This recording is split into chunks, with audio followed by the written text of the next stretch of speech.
My name is Zanisa Ford, and today I'll be demonstrating how to accurately and properly take blood pressure of your own or on someone else.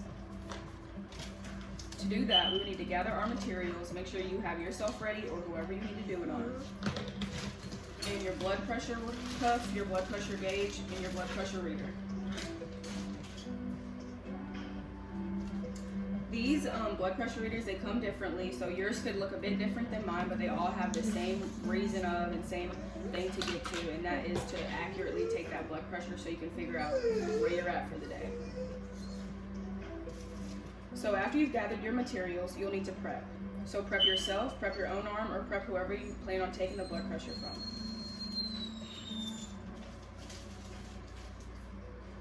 After you've prepped, get your cuff ready. Make sure their legs aren't crossed and that they're sitting still. Because if their legs are crossed or they're moving, you will not get an accurate reading and you'll have to take it again.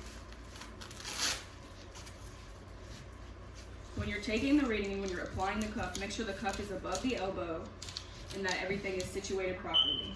And after it's on their arm, make sure they leave their arm just like that. They do not move. And so I have a gauge right here, and this is what you use to pump it up, but my gauge connects to my blood pressure reader. And so yours might be a little bit different.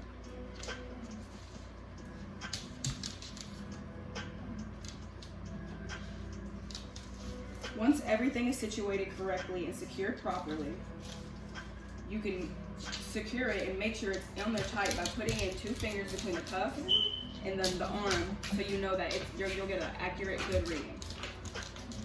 And this is something I didn't mention on the outline as well. Whenever you're gearing up to do this and then you actually take the blood pressure reading with the gauge and the pump, you have to push it until the number reaches 200. And once it reaches 200, that's when you'll let it do whatever. But you need to make sure that you go to 200. So next, I will be taking his blood pressure.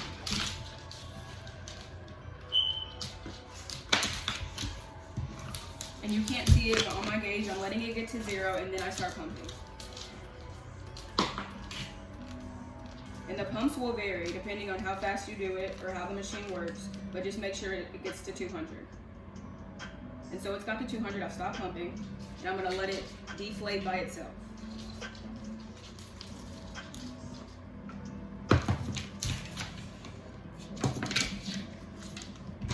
And as it's still deflating, make sure they're not moving, make sure they haven't changed positions.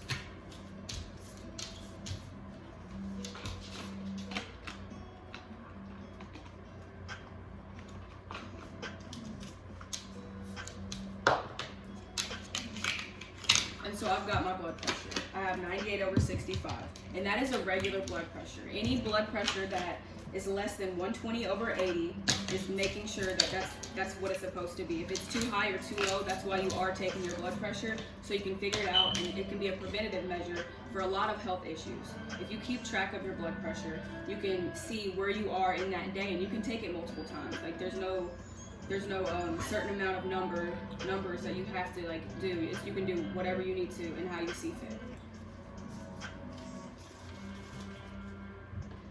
After that, you write down your numbers, and you can tell the person that you're doing it on, or you can, if it's just for you, you can just do it for you, and that's how you accurately portray and get a good blood pressure reading.